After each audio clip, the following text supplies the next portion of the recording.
seconde session de notre émission et de notre programme Pénurie de talent et montée en compétences. Une question pour vous deux, alors une question qui fait sens et qui fait le lien sans doute avec la suite de notre échange, le recrutement. On dit que c'est redevenu très difficile de recruter. Alors, il y a des secteurs en tension où on ne trouve plus personne. Si oui, la montée en compétences, et vous êtes bien placé pour en parler, n'est-ce pas une solution?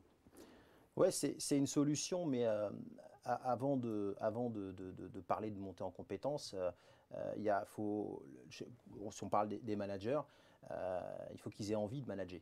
Voilà. Donc la formation est l'élément qui va permettre de franchir un cap, mais il faut aussi générer cette envie.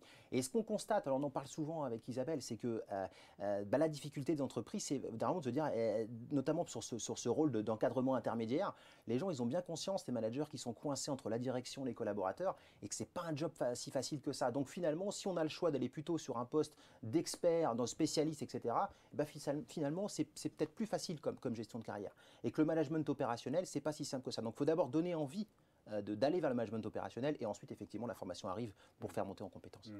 Alors là, je reviens à mon sujet parce que j'ai posé une question à Damien qui a évidemment élargi le propos parce qu'il sait très bien le faire. Isabelle, la pénurie de recrutement, c'est aussi aller chercher des talents qu'on ne trouve pas en interne et en les accompagnant. Oui, et ça revient à ce métier du management. C'est-à-dire que ce n'est pas parce que je suis le meilleur vendeur que je serai le bon manager commercial.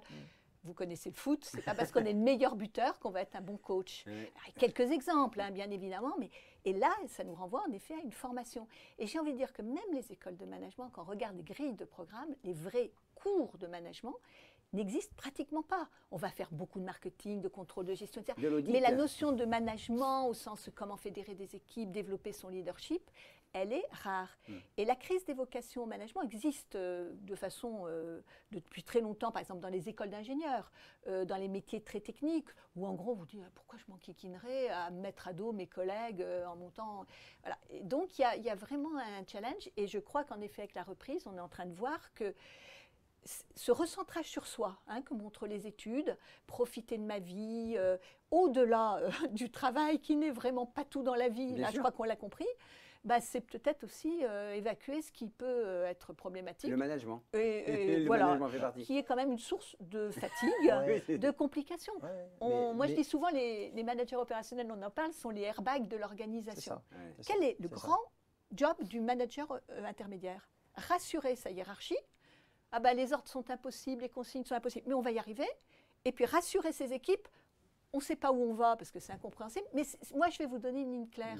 C'est une charge mentale énorme. Par contre, je reviens sur ce que je disais tout à l'heure, il y a quand même, par rapport à ces problématiques de mobilité managériale en entreprise, on sent quand même là, nous on le voit chez IGS, une volonté des entreprises de s'engager sur des parcours de renforcement des compétences, et ça passe, bon, on en parlera tout à l'heure, mais chez nous sur des parcours diplômants, pour des managers qui ont arrêté leurs études à Bac+2, Bac+3, et ils se rendent compte que effectivement, pour arriver à prendre plus de responsabilités, prendre de recul, on a un élan là, de la part des entreprises qui nous demandent des parcours diplômants pour les ramener à du Bac+4, du Bac+5, pour justement assurer ces fonctions de cadre intermédiaire de façon cohérente, quoi.